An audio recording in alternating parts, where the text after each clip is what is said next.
Hello, it's great to finally be bringing archives to your town. I'd like to start with an acknowledgement of country. In the spirit of reconciliation, New South Wales State Archives acknowledges the traditional custodians of country throughout Australia and their connections to land, sea and community. We pay our respect to their elders past and present and extend that respect to all Aboriginal and Torres Strait Islander peoples today. Hello, Broken Hill. It's absolutely fabulous to be with you, at least virtually. And thank you so much for joining us from wherever you are. Particular welcome to Jessica from Broken Hill City Library and the people joining us there from the library. Broken Hill City Library is one of our regional archive centres, so it's always great to be working with them. So this is how we got to here. One of New South Wales State Archives' strategies is to engage across the state through our regional network and touring exhibitions. Archives on Tour is another way we can really focus in on regional New South Wales. So that started in 2018-2019 when we took the 1828 census to some of the areas in New South Wales included in the census as a way of celebrating its inscribing on the UNESCO Australian Memory of the World Register. For 2019-2020, we decided to take parts of 6 of the big series of archives that cover the whole state to 6 different towns across New South Wales. Well, we all know what happened then. COVID disrupted many plans, including archives in your town. But at least we can do it virtually now. And this is what we're thinking about, is at the heart of every town are people and buildings. And the New South Wales State Archives contain archives about the people and the buildings of towns all across the state. They cover a huge range of subjects and perspectives. So as Emily said, we're just going to run through bringing you the archives about the people and buildings of Broken Hill. We'll talk about the series of archives and how you can find them on our website and how you can access those archives. Time for you to share your memories and knowledge. Out of literally millions of archives, we've picked just a few to show. But Archives in Your Town has its own web pages on our website, so you can browse the digital versions of the archives we talk about at your own pace later. Now there's a link from our homepage at the moment, but over time it'll be at our www.records.nsw.gov.au/archives/magazine/your-town. Where are we going? We've done Tamworth, we've done Dubbo, we're in Broken Hill now. We've worked with the staff from Broken Hill right from the beginning, and I want to thank them for being so willing to be involved. They've suggested some people and buildings and provided some background information. Jessica's with us today, and I'm sure she's going to join in the chat. We're taping the whole webinar for future use, but we won't be including your comments and questions. These are the series of archives we're going to be talking about, and we'll pause after each series to talk, so have your memories and questions ready.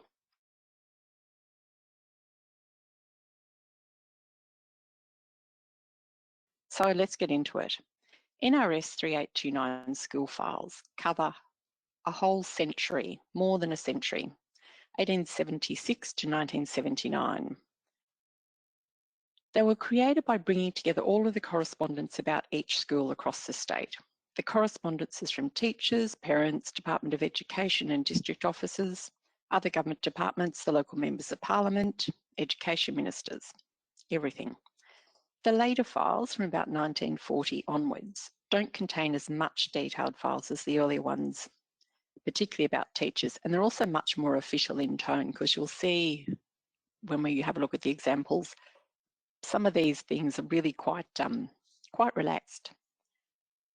They tell you how the schools worked, but they also tell you how the schools interacted with the communities. So Emily's now going to take you behind the scenes for a look at school files.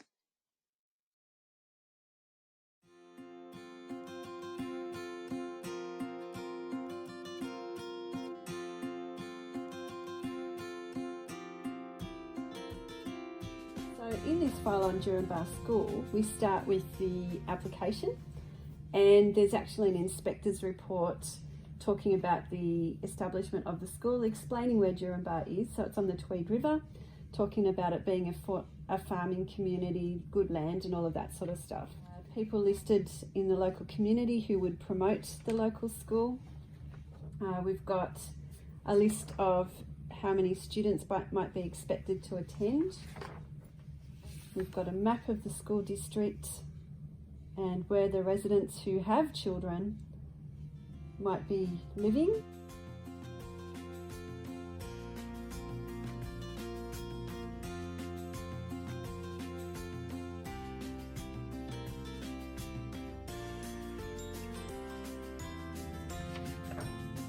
A lot of correspondence about teachers. They almost feel a little bit like a personnel file when these things didn't exist. Here for this teacher, William Sheehy, we've actually got a list of his previous employment and comments to do with his promotions and things like that from 1896 back to 1889. We've got a list of families, number of children who were supposed to attend the school and why they weren't attending, often due to the weather or being ill, or one because they had a sore foot.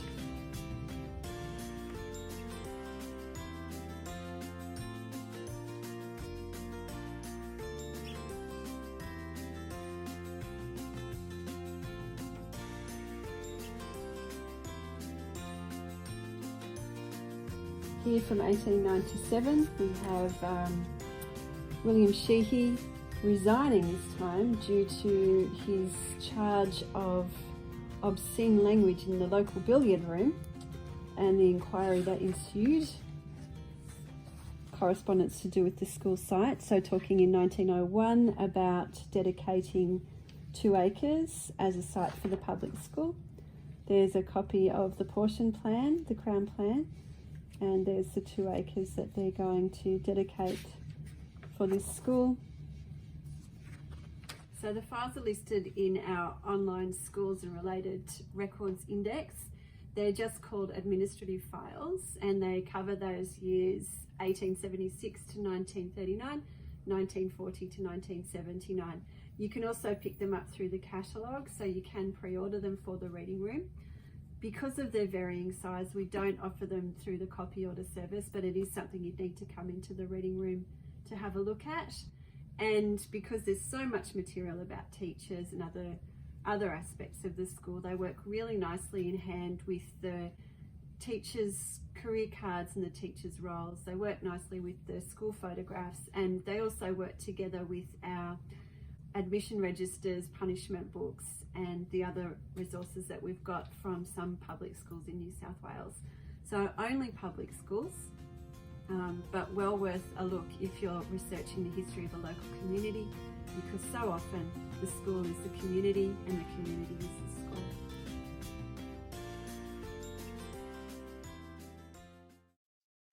Well, thank you to Emily for that great introduction to the school files. Just wanted to mention, as I said, Broken Hill City Library is one of our regional archive centres, and they do hold some admission registers for some Broken Hill schools. So here are 5 Broken Hill schools that we're going to talk about today. Most of these schools are still open. You can see Broken Hill East's closed in 1962, and obviously there are more schools in Broken Hill, of course. There are similarities between all of the school files. They reflect their times, both World Wars, but particularly World War I. Women having to resign if they marry, the depressions that have happened across the state, and expanding and decreasing populations, but they also reflect their town. And I think that growth and decline in population is something that's a really strong thing for Broken Hill. So as it grows, so does the need for schools. And as a major town, children will travel to Broken Hill for schooling. Some of the school files are up to 15 boxes of papers. Some are only a couple of centimetres thick. It depends on the school. The file for Broken Hill Public School is nearly 1.5 metres of paper. So I've selected a very small quantity of papers for each of these schools. They've been digitised and put up on the Broken Hill Archives in Your Town page. I'm just going to show you an even smaller sample of them right now. So this is the way a school started in the past. There was a petition from parents and the local residents to get a school. These quotes, they were from the inspector's report on that petition from the community. Both the petition and the report are from 1886, so they're quite soon after the start of mining, and it is reflected in Assistant Inspector McClarity's the report from the inspector about petition to get a school in 1886. So Assistant Inspector McClarity is based at Silverton, and in his other comments says that the population of Broken Hill is reported as at least 1,500 people. So you can see at the top, one of the things they have to answer is what's the distance between the nearest school? This is really unusual that, you know, the nearest school is at Silverton, which is 18 miles away, or at Punamata, I think it is, it's 12.5 miles distance. And of course, both of those towns are really not the size that they were then. The other thing that his comments reflect is there's almost that sense of excitement about what's happening at Broken Hill. So he says here, the persons for whose children the school is intended are miners and people in business surrounding district. As the deposit of silver ore at Broken Hill and in the surrounding district is the largest and richest ever, and it will take 80 years at least before it is worked out, these people may be considered to have a permanent interest in the country.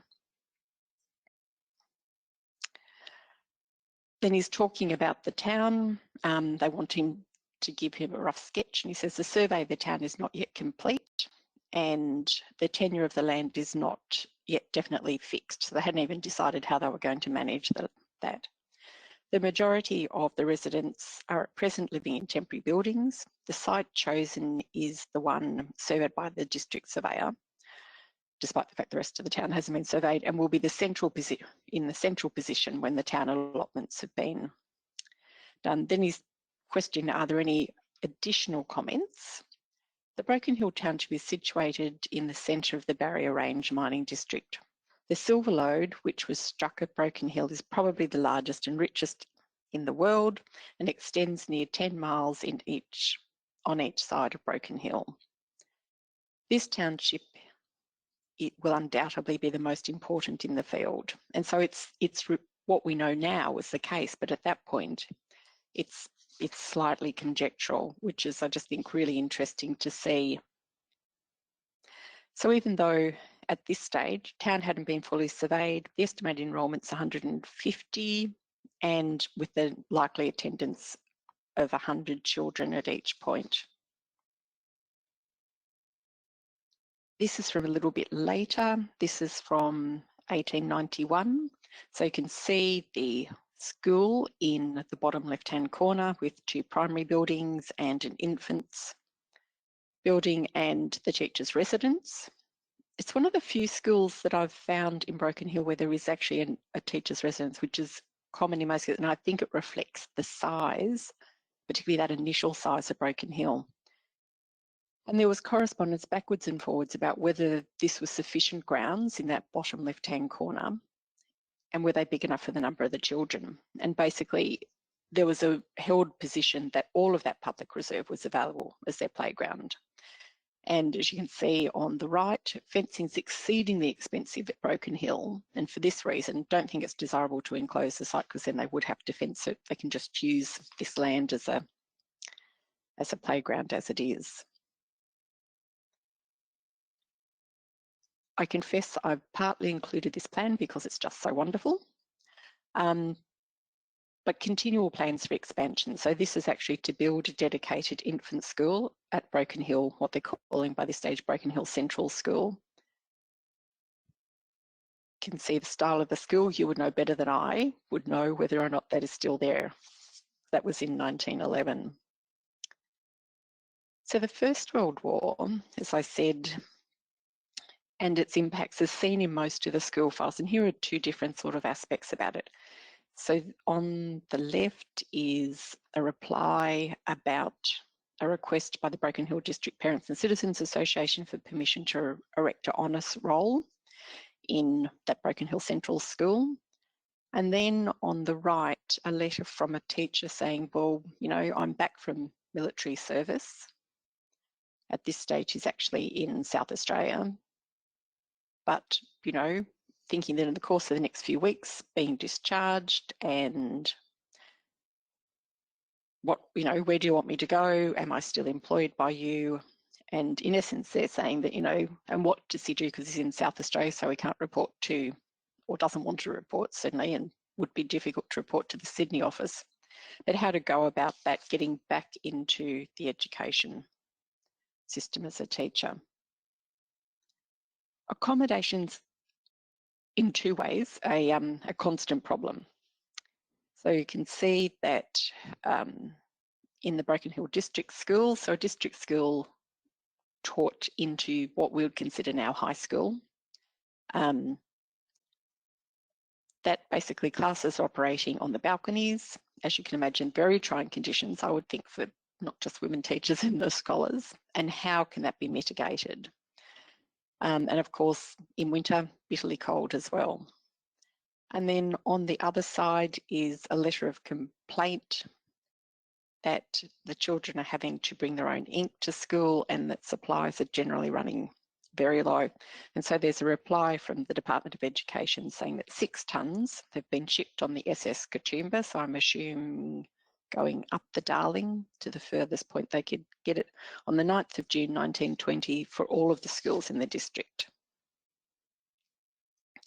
So this is Alma Public School, which was the next school to open in Broken Hill, and it opened in 1889.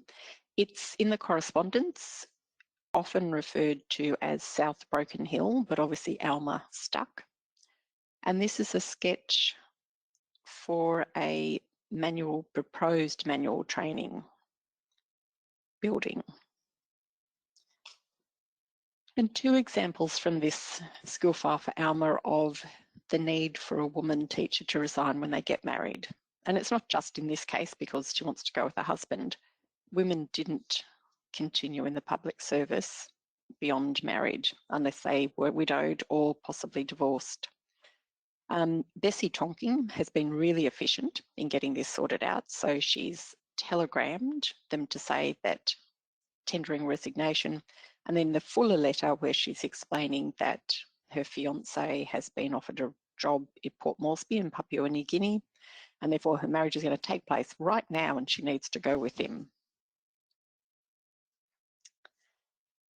This is another interaction with a female teacher. This is during the First World War in 1916, where the Barrier Empire League has written to the Minister for Education to complain that Mrs. Mortimer, who's a school teacher at South Broken Hill, but actually at Alma, took part in a meeting held in the local trades hall and spoke out against conscription. And the response was that a person could express opinions in their own time, and that was all they wanted to say on the matter, which I was a little bit surprised by.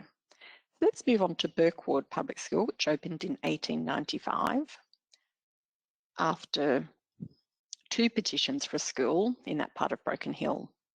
And again, you get the information that's provided either in the petition from the parents or in the inspector's reports. This is the inspector saying, I believe the residents intend to permanently settle there. There is a demand for labour,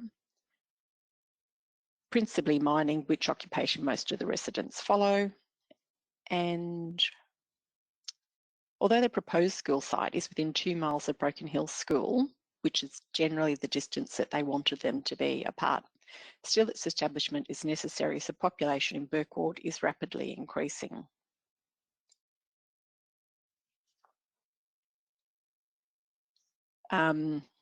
By this stage, I thought this was really interesting, the inspectors based in Mcguire, which in comparison to Broken Hill now, if you think about the different sizes, completely different, recommended that Broken Hill West is the most suitable name for the proposed school at Burkwood, Broken Hill. We know that didn't happen. And a letter pointing out that in addition to just the numbers of people, that the children were having to cross the railway line to get to school on the other side. And that was another reason why it was felt a great idea to have a school established in Burkwood. And I do note that had we only been able to do this talk last year, that Burkwood was celebrating a really significant anniversary. Finally, a school, and these very homemade looking plans. So there's a primary room, an infant's room, and another classroom, a tank, the all-important water closets, and or two, one for boys, one for girls, and enough playground. Less successfully than the Burkwood petitions, in the same file, the Burkwood school file, there's a petition for a school in Broken Hill West in 1895, so after Burkwood opens. The petition lists the streets where the families lived, which is really useful. So it's for the area around Williams, Thomas, Wyman and Cummins Street. So I think it's kind of north of that main road. So it would have taken in that area up the top there. This is a summary of the schools in the area. It's from the Burkwood school file, and it's looking at need and expenditure. And there's really recommend you go and have a look at it on our on the web page. There's so much information in there. So it tells you what sort of buildings there are. So Broken Hill has got temporary buildings, school building, teachers' residence, additional building and an infant school. Who built them, how much they cost, when it opened.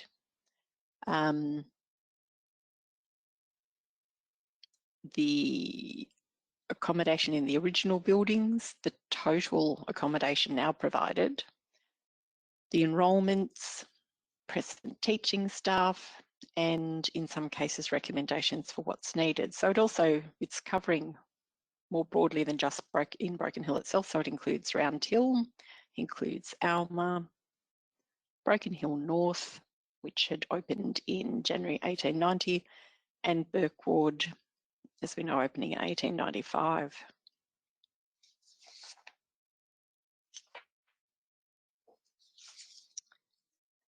In the 1930s, the Burkwood masters and mistresses, so there would have been a boys' master and a girls' mistress, and usually the infants had an infant's mistress, were given the opportunity to indicate what they needed for their departments. And as part of that, they drew these plans. And I think in lots of ways they tell us as much about those teachers as they do about the schools, but they show us a lot about the schools. So this is the Burkwood boys woodshed, urinals and lavatories, manual training room, and then all of the details. And if you look at the plans down the bottom, where there's those dashes, that's literally where the school desks would have been. So you can see exactly the layout in the 30s for that school. Now this is, I presume, drawn by the infant's mistress. And you can also see it's a completely different sort of shaped building, different style. There's a little bit more space. There's a circular area for getting together with the kindergarten kids. They've added where the windows, taps, doors and double doors are, very thorough. And while the girls' school mistress, very nice handwriting, much less detail, but again, the dashes to show where the benches are that the children would have been sitting at. And also you can see that room number 7 has been taken over. Is actually in the boys' department, so there's obviously more girls than there are boys at that point. So Broken Hill East Infants opened in 1903 and closed in 1962. It was always quite a small school. Here the school grounds are being enlarged, so you can see where it says part of common to be added to school site, red tint, and that's down here towards the bottom, where they're going to add that to the area. In the 1940s and 50s, Miss Rowlands was the infant's mistress and so led the school. She seemed to have been very active in trying to get the best for her school. So this is a reply from the Honourable R.J. Heffernan, who was the Minister for Education, to Mr. Davidson, who was the local member, who's been encouraged to write to the Minister, I'm sure, by Miss Rowlands. So I have under your notice your further personal representations on behalf of Miss Rowlands of the East Broken Hill Infant School regarding the extension of the kindergarten room thereat. It is reported that the present accommodation is considered adequate for the number of pupils in attendance. And this fantastic plan of the school, prepared, I presume, by Miss Rowlands, pointing out the problems, but in detail, all of the things at the school. So down here, there's a wood room, but the wood room is not large enough to hold wood supplied by the mining managers and coal supplied by the department. So you've got both coal and wood. The veranda's got a sandy floor, limestone floor needed here. Poor lighting on the veranda, and it's also got a sandy floor. So a huge amount of detail about the playground equipment area. There's no fence, so no protection from the piercing cold winds. This was a woman who really knew how to try and get what they wanted for their students. It's just really obvious through the entire file, the dedication to the students. So this is a letter from 1918 when the Council of the Parents and Citizens Associations of Broken Hill were pursuing a high school for Broken Hill. Sets out that high schools have now been established pretty generally throughout the state and in towns of considerably less importance than Broken Hill, as for example Mudgee and Hay, which you would have to think that at this point by 1918, I'm not sure those towns would have had the same populations. There's a link from the appropriate spot on the Broken Hill Archives in your town page. There's some information about the comparing Broken Hill to Tamworth when they were both endeavouring to get a high school and other high schools and sort of ranking them in terms of how many students were doing that level of study and also how many went back for a second year of what we'd now think of as secondary education. This is the plan of the Women's Teachers Hostel. It's quite clear from the correspondence accommodation was really hard to find in Broken Hill for what we remember single women, because if you married, you had to resign. You'll be able to blow that up and see that there's 4 bedrooms, a sitting room, actually 5 bedrooms, a sitting room, a pantry and a kitchen, and of course verandas all round. And it was particularly hard post-war because one of the hotels where quite a few of the teachers did used to stay had been converted into a return services league club, which worthy purpose, but not helpful for a female teacher trying to find somewhere to live in town. Finally, 1919, Broken Hill High School. In spite of the strike of carpenters, and there's a general strike in 1919, a bit of industrial unrest, good progress has been made with this work as the stonework has steadily progressed. I'm going to leap ahead now into the 1940s, into the Second World War. And I just call your attention to the top of this letter. This is a really common way that people write into their inspector or to the department. You had to say who you were, what was your role, were you temporary or permanent, the date of entry into service. So we know that William Pillins was the headmaster who was permanent, had been in the teaching since 1907. And he's reporting on 2 pupils attending his school. So basically they were Italian-born children. Both of their parents were naturalised and working in the local mines, but the boys were not naturalised yet. I'm not actually sure you could naturalise children. And supportive of the difficulties that they were in because Italy had declared war on Great Britain in 1940, making the children enemy aliens. The eldest boy was the school captain at Broken Hill High at the time. Another really good summary report about Broken Hill High School, looking at the enrolments in the school. So in 1961-62, 1,450, in 1962, 1,624. So really quite a large high school. Looking at what they're predicting the enrolments will be, and then talking about the conditions of employment at Broken Hill. Appear to be satisfied by possession of the intermediate certificate. So if you're looking for employment there, that's about what you need. Economic conditions at Broken Hill are depressed at the present time, while the future of Australian metals on the world market is at least doubtful. So some of this will not be, I'm sure, news to people who are long-term Broken Hill residents, but just giving you that background in terms of that, and also noting that the Teachers Federation has made representation seeking the establishment of a second high school at Broken Hill. And I'd have to say that that is a fairly substantial number of enrolments. This is a plan of Broken Hill High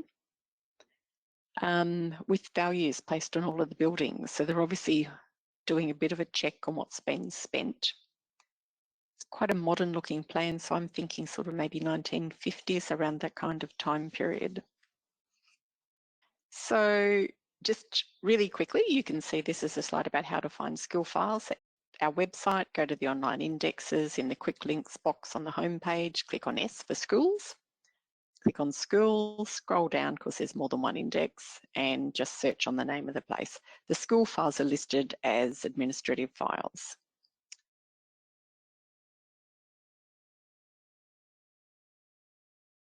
So next we're going to talk about NRS 4335 plans of public buildings.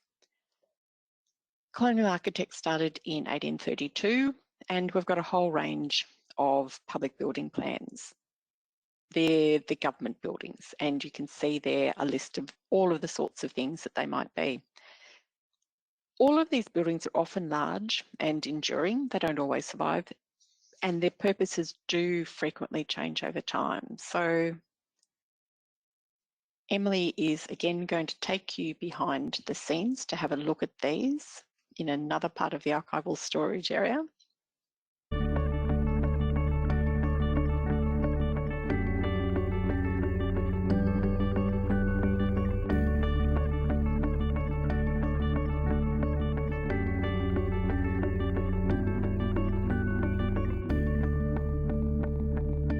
So we have over 3,400 of these in our collection, and 438 of them have been digitised, and you can find the digitised copies in collection search. The plans are of all sorts of public buildings from all over New South Wales, so things like police stations, courthouses, jails, public schools, public buildings like lands offices, post offices, some of those big buildings that you might know in the city, like the Registrar General's office, the Colonial Secretary's building and the Treasury buildings, are all included in these plans. But there are some plans that are closed to public access if they're of a security building like a jail or a police station or a courthouse that is still operating as a jail, police station or a courthouse, for example. So we do hold plans of Long Bay Jail, and those plans are still closed to public access because Long Bay Jail still operates as a jail. And some of those very old country police stations, as another example, where the police are still inhabiting the building, those ones would be closed. But there are a lot that are open to public access.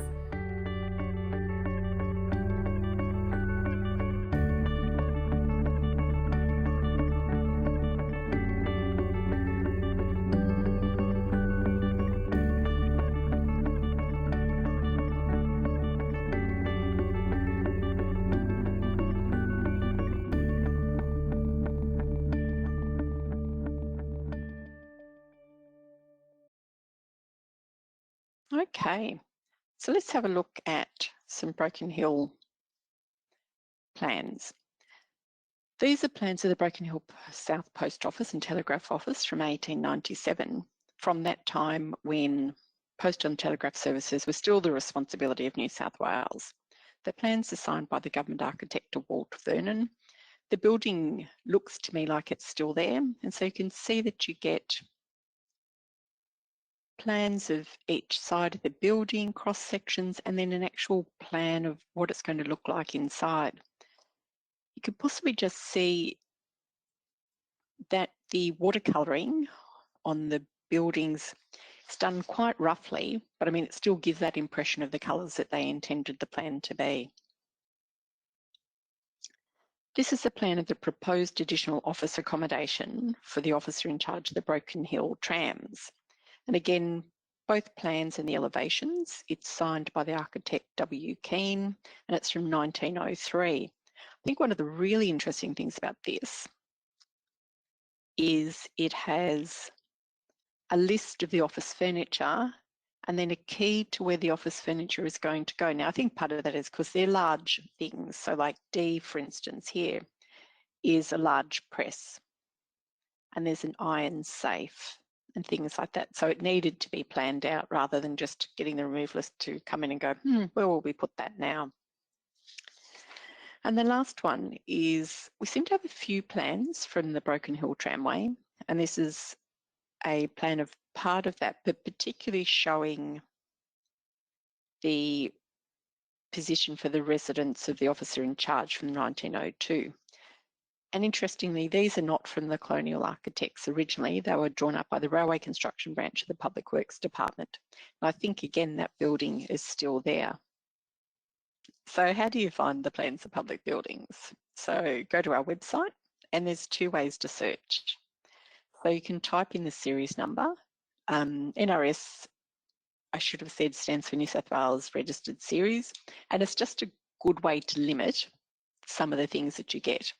So type in the series number and the town name into collection search, but also check through the online indexes, because there's different things, and sometimes it's easier to search. In the quick links box, click on A for architecture and design, click on search the index, and then type in your town name.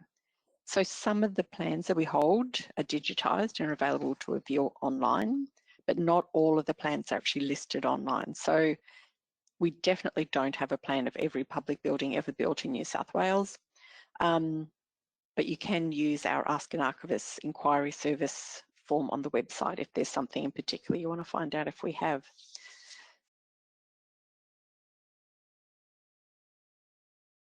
So we're going to move on to NRS Theatres and Public Hall files, 1895 to 1992. So again, huge slice of time.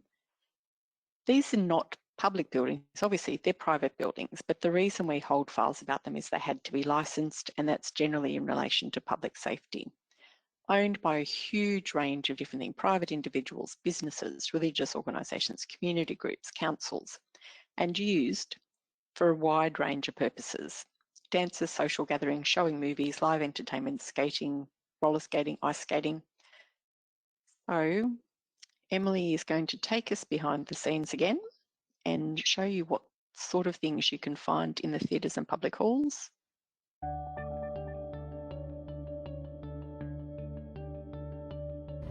Here today what we've got is the file for the Capitol Theatre in Wagga. This file starts in 1929 when they were thinking about building the theatre, and it carries all the way up to 1966 when they were thinking of pulling it down to put a Coles over the top of it. A proposal to build an A-grade theatre at Wagga. It's talking about the location of the site and why it's such a good site, and also the plans for what they intended to build on the site. So they were looking at that stage to accommodate up to 1,500 people, and saying that the site faced Burkwood Street.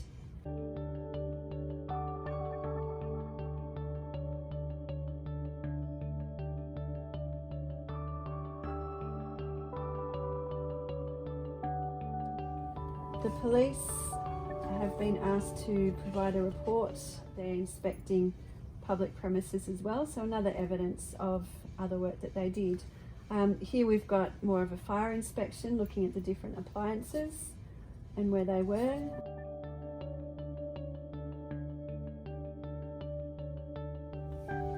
Here we go, we've got blueprints of the heating arrangements.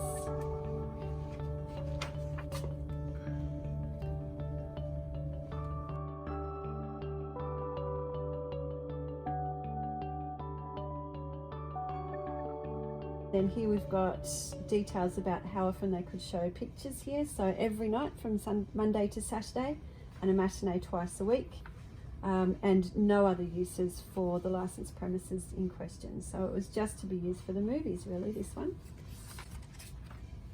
We've got some lovely letterheads going through. And one interesting thing that happens with these, that some of these theatres and public halls start off as individual halls or theatres that over time were taken over and became part of a chain that might be through one particular area. Here is the plan of the Capitol Theatre.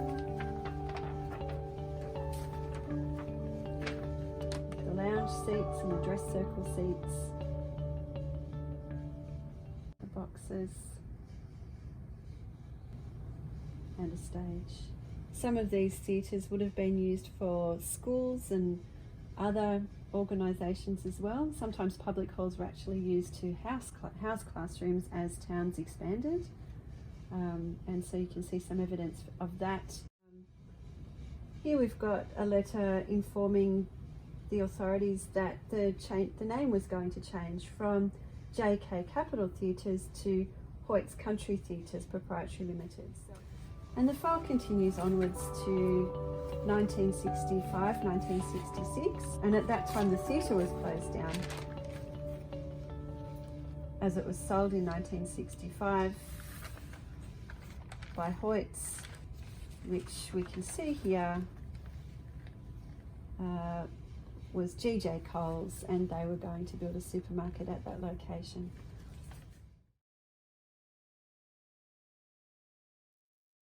Okay, so let's have a look at some Broken Hill theatres and public halls. Again, these are just some of the pages that we've digitised, and we only digitised parts of each of the two files for the theatres that we've looked at. So the Ozone Theatre was in the block bounded by Chloride, Blend and Beryl Streets. It was originally called Pitcherland, and it was considered a temporary structure before 1913, so there's no registration file before that time period. It had open air and enclosed areas, and they talk about using one or the other.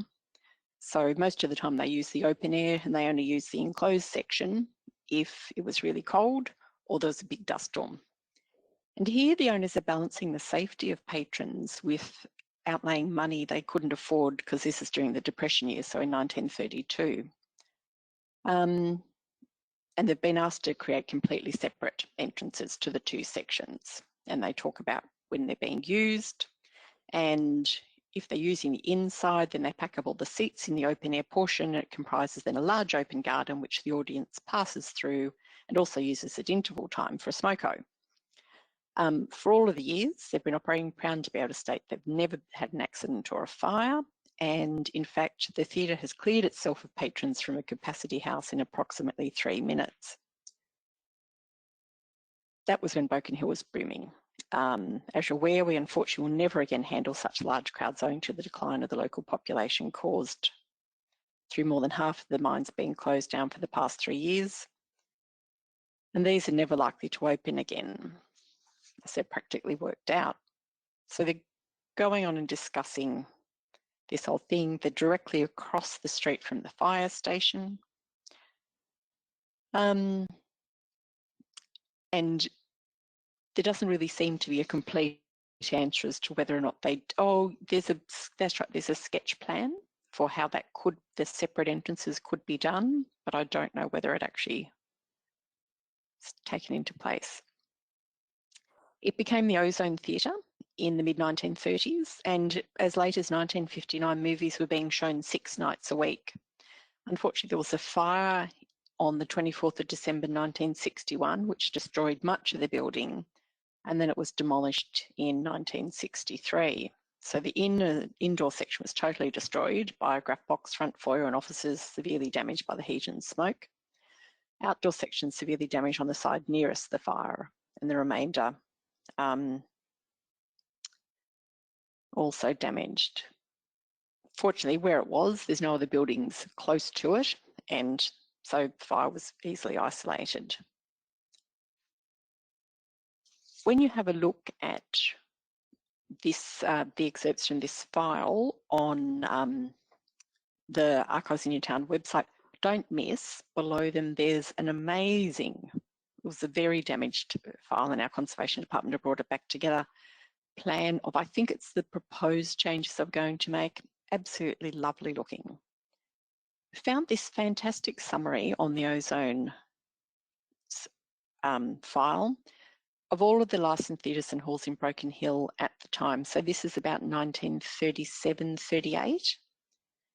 So you can see the Ozone is down here, enclosed, open, or in open air. So we're talking I guess that's close to 3,000, 4,000, over 3,000 people.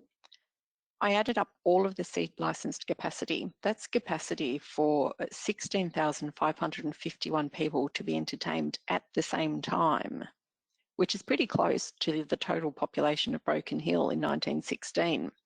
In the 1930s, Broken Hill had about 26,000, over 26,000 people. It's still a huge, huge capacity for entertainment, which is a good thing, really. So moving on to the Burkwood Institute Hall. It started as the Silverton Tramway Employees Club Recreation Hall in Galena Street in the late 1920s. And you can see from this blueprint that in addition to the recreation hall on the right, and that's the hall that was dealing with the licensing, there's also a reading room and a card room, ladies' cloakroom, veranda. It was mainly used for dancing in the 1930s. Silver Tramway Employees Club letterhead and saying, oh, they think they might get about 100 people. So if you just, license us for about 150, I think they suggested licensing for a little bit more than that. Moving forward into the 1970s, it had become known as the Burkwood Institute Hall, and the council of the city of Broken Hill is managing it at that point, and have decided not to apply for a renewal of the licence under the Theatres and Public Halls Act because it's not really going to be necessary. They think that the sorts of things that are going to happen there are basically hiring it out for for private use, like weddings and private parties and meetings, and so don't come under the the Act. It seems like it isn't still there, but I think this would be one that would be interesting to see if anyone knows. So NRS 15318, Theatres and Public Halls, type that into collection search with the name of the town you're interested in. All of the files that we hold are listed online. None of the files other than the excerpts that we've done for archives in your town are digitised.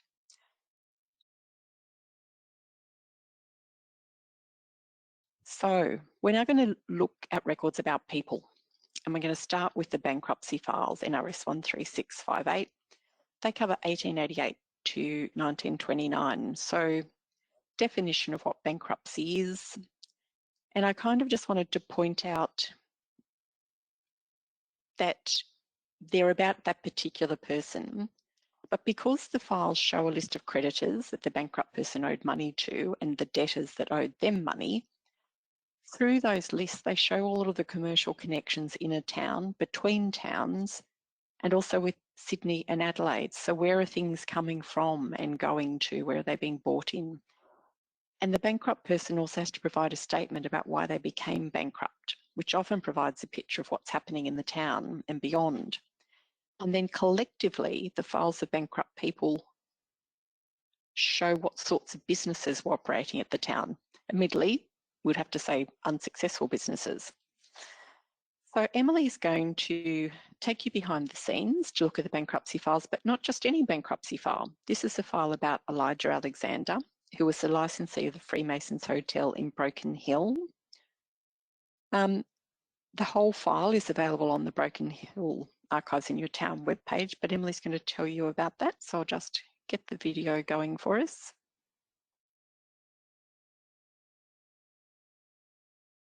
So we hold quite a good collection of bankruptcy files. They cover from 1888 up to 1928. This particular file I've got in front of me is for a man called Elijah Alexander, who went bankrupt in Broken Hill in the 1890s.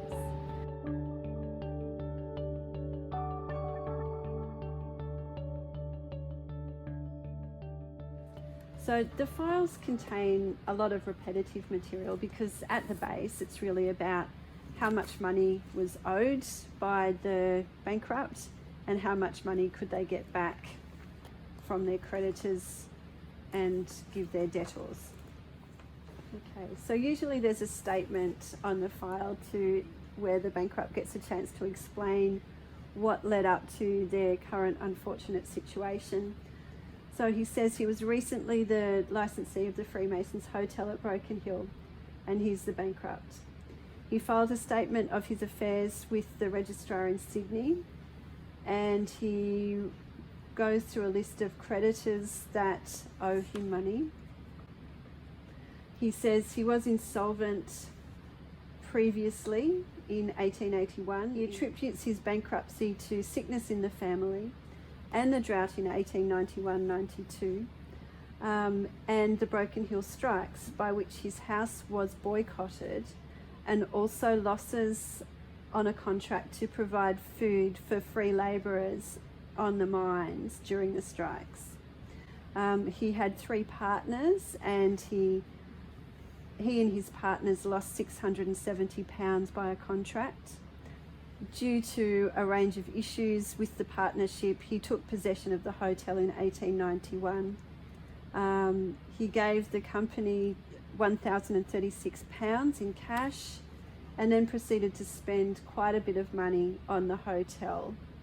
Had to value all the furniture and effects in the hotel.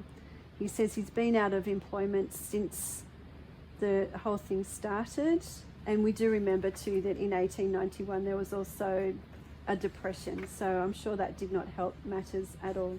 So here we've got a lot of creditors unsecured, and the kinds of people who were creditors were brewers and merchants and wine merchants, tea merchants, chaff merchants. We've got debts to the estate. Some of these people, or possibly most of these people, might be people who just owed the hotel money for drinking debts, perhaps. So there's quite a people working at the proprietary mine who all owed like £1 and £2, £3 sometimes. Here we have a list of goods that were bought of Alex Marshall, the wholesale and family butcher in Broken Hill, prime beef, and looking through it we notice that there's a lot of cooked beef, there's mutton, there's raw beef, mince, giving us an idea of what people ate when they went to the hotel in Broken Hill in the 1890s.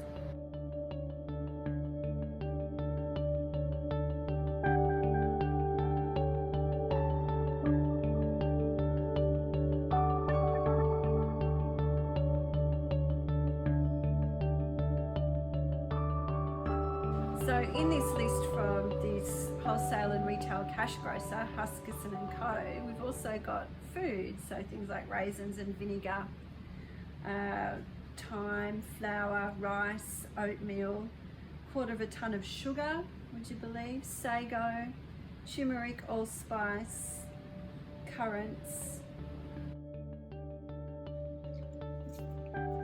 Lots of proofs of debt from various creditors and all sorts of things. As we just saw, the invoices from and the letterheads from the creditors can be quite beautiful pieces of art in themselves. The names of everyone who's got a bankruptcy file in this period are listed in our online indexes and in our catalogue, so you can search for the name and the location of the person. So click on the online indexes in the quick links box, click on B for bankruptcy, click on bankruptcy insolvency list. So bankruptcy 1888 to 1929, or a similar thing, insolvency covers 1842 to 1887, and search the indexes either for a person's name or the town names. All of the files are listed, but none of them have been digitised other than the ones for archives in your town.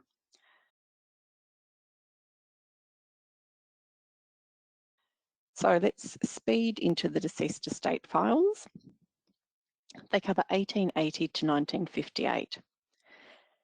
And they were basically about charging death duty on a person's estate. So they're a financial record of the person's estate when they die, and they often have really detailed information about a person's possessions. So this time it's going to be Martin, who is going to show you behind the scenes with deceased estate files. Hi everyone, and welcome to this next instalment of our Archives Behind the Scenes videos from New South Wales State Archives. We're in cell 10, the famous green cell, not only because it has a green floor and green shelves, but even green labels on all of the boxes that are in here as well.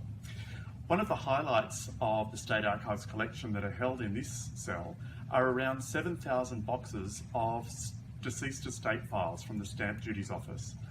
These are files that were created when death duty was payable in New South Wales. The series of files dates from 1880 through to the late 1950s, and they are a financial record of someone's estate when they died. So in order to establish how much death duty was payable on an estate, that estate had to be valued in some way. And in order to provide that value, you had to list out and enumerate all of someone's real estate, their personal belongings, and their other personal estate. And that's exactly what these deceased estate files are. They're a financial record, but a real treasure trove of information. Now, you can access indexes to the deceased estate files on our website and also on the websites of our partners Ancestry and Find My Past. So between those three websites, and our website address is www.records.nsw.gov.au, you should be able to find an entry for anyone that you might be interested in the deceased estate files. Anyway, what sort of information do they show? Come a little bit closer and I'll show you an example of one of the files. So this is the file for John Henry Williams, who dies in Sydney in Randwick in 1945. His file typically comprises an overall value of his estate and then the paperwork to do with the administration of his estate and that whole process of enumerating the estate. So page upon page of details of this person's estate. What's really interesting about this example, and it's by no means an unusual example, is the wonderful listing of all of the personal estate that was contained when John Henry Williams died in 1945. So you'll see listings here of furniture, of cushions, of curtains, of glassware, and a value for each item. Because that's exactly what these files are, remember, is a financial record of someone's estate. So they're a wonderful source of information because they tell you how someone was living at the time of their death and what objects, what estate, what real estate, what personal estate they left when they died. Bye for now. And we'll have a look at some Broken Hill deceased estate files. The two series of files we're going to look at now, deceased estate files and probate packets, between them basically covered the wrap up of a person's estate when they die. The probate packets show what happens to the estate, who inherits, whereas the deceased estate files are about calculating death duty. There's an overlap between the two, but always look at both if you can. These two deceased estate files, one from 1887 and 1949, are typical of people of their time and their roles. Both of these people both have probate packets. So here we've got Peter Mcguire, who died in Broken Hill intestate, and he was a miner. So in 1887, that's really quite the early days of mining. His brother James Mcguire, also Broken Hill, signed the affidavit. Peter Mcguire didn't make a will, that's why he's intestate. And then here are some snips out of that inventory about what he owned. So he had fixed deposit in the Bank of Australasia at Broken Hill for £20, and he had some wearing apparel. He had a number of debts, which is basically the biggest debtors from the storekeepers at the general store and for the hotel keeper for his board and lodging and refreshment. So basically he owed £28 and he had £20. So a slightly different sort of estate is for Ajib Khan. Now he was 75 and he was a pensioner when he died in 1949. He lived with his wife Veronica Khan at 758 Chapel Street. The land was held under a mining tenement. He had over £283 of assets and £16 of debts. You can see here on the right, there's an official valuation of the property. Tells you what the house is like. So it's wood and iron dwelling with 6 rooms and a sleep out. There's 4 main rooms and they're lined with iron, but they have no ceilings. The land's fenced. There's a fowl shed and a wood shed. The land's worth about £20, but the building and improvements are worth £220. And then the detail of what's in the building. And again, it's that mirror on what people had at a particular time in a particular socioeconomic class. So things like a wireless, because this is 1949, you can expect to find what we'd consider to be more recent sorts of things. The machine, I'm curious, I'd love to know whether it was a sewing machine or a washing machine. I think where it comes in the list of assets may be more likely to be a sewing machine. The crockery's worth £4, which is quite a lot, whereas a set of 5 pots is only worth £2. And down the bottom, absolutely fascinating, 5 white leghorn fowls, 1 black Orpington and 1 black rooster. So I suspect they might be quite nice chalks. So that's our quick whiz through the deceased estate. Oh, I just wanted to say, sorry. Veronica Khan's deceased estate file is also on the Broken Hill Archives in Your Town page. So she dies a couple of, a few years after her husband. And so you can compare the contents of the house, how it's changed over time.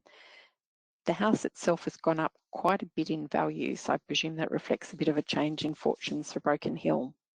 Finding the deceased estate files, as Martin said, through Ancestry or through Find My Past, you can find indexes to those things, but also on our website covering the 1880 to 1939 files. Easy to search, and remember you can search by person's name or by place. We do have so none of these are digitised, they are all listed. And we do have a copy order service for the files, and that's $37.90.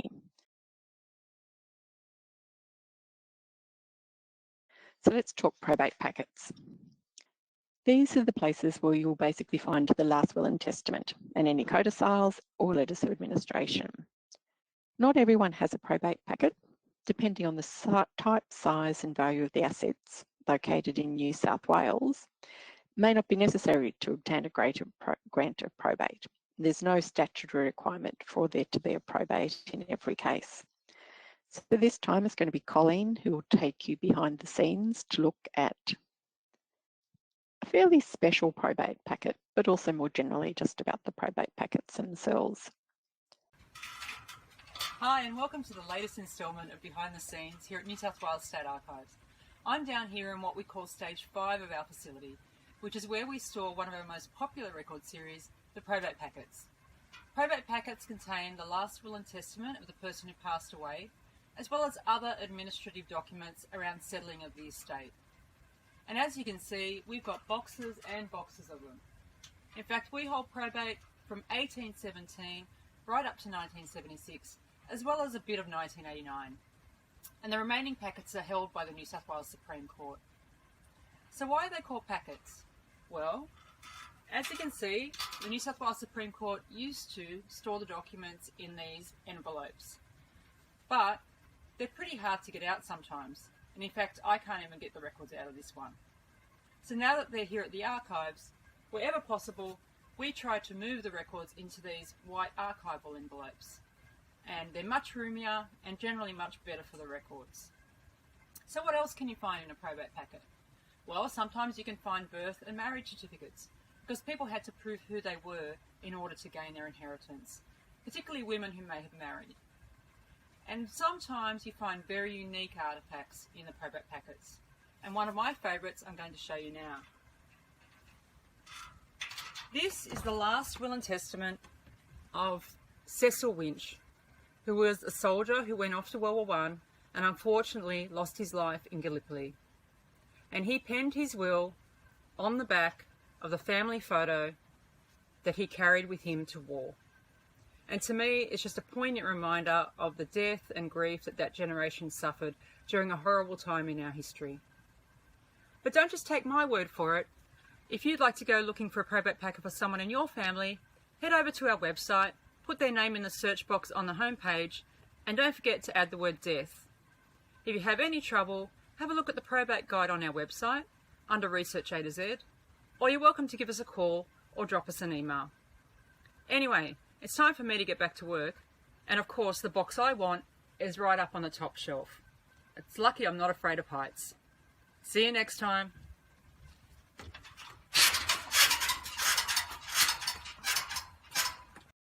Okay, let's have a look at some probate packets from Broken Hill.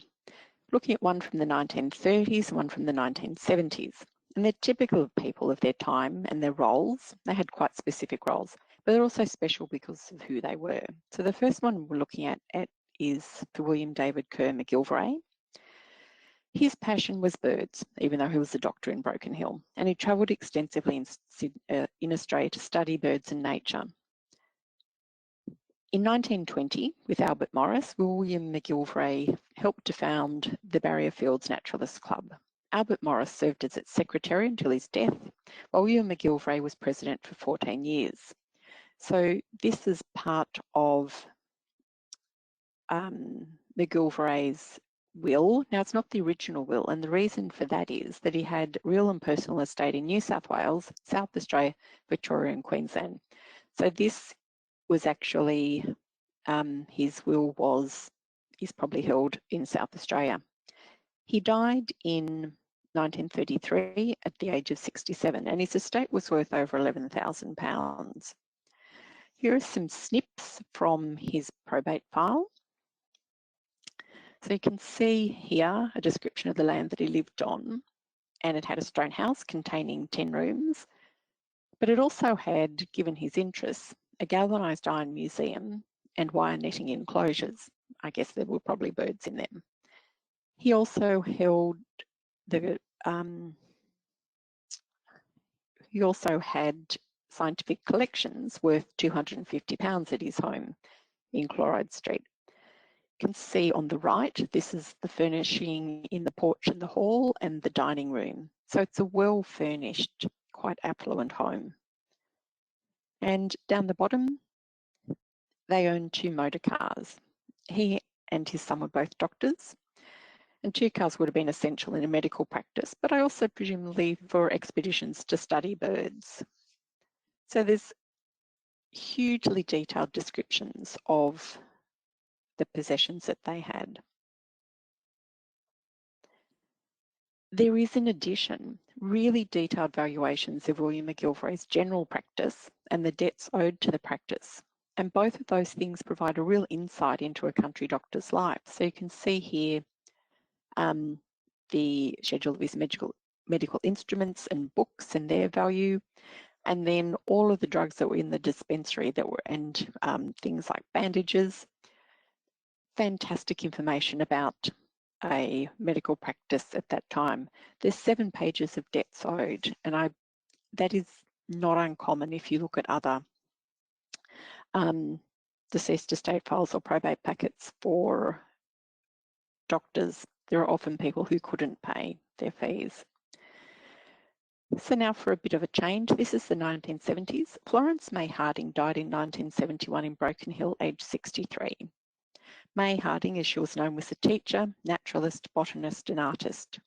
She also had a long association with the Barrier Field Naturalist Club, including as secretary. And for 40 years, May Harding taught art and botany at the Broken Hill Technical College. She was the foundation member, secretary and treasurer of the Alma Arts Society. So this is her very simple will. I've just cut out the blank paper in between. She leaves her estate to her sister and her brother, and it's done through the public trustee at Broken Hill. Again, it shows you her assets. Her estate was worth about $4,500. I've got to remember to say dollars and not pounds, including her home at 59 William Street. She had some modern appliances like a washing machine and a refrigerator and a quantity of artworks. So you can see lists her estate, the value of her furniture, cash, money in the bank, and the paintings. So the paintings, the artworks are actually worth about 2/3 of the value of the land and house combined. And you'll see that there are some fairly well-known names amongst the work that she had. Hal Missingham was a director of the Art Gallery of New South Wales. Pro Hart, John Gregory, you'll see that the valuation is actually done by Pro Hart and John Gregory. But work which are worth quite a deal of money. Finding the probate packets, as Colin said, type in the person's name and the word death, or type in the person's name and the series number. All of the files that we hold are listed online now, and that's a fairly recent achievement. No files are digitised, but we do have a copy order for system for those, and the cost is $53.80. I just want to thank you for joining us to talk about Broken Hill and for your contributions. Make sure you have a look at the Broken Hill Archives in your town webpage. There's a link from the news box on the homepage.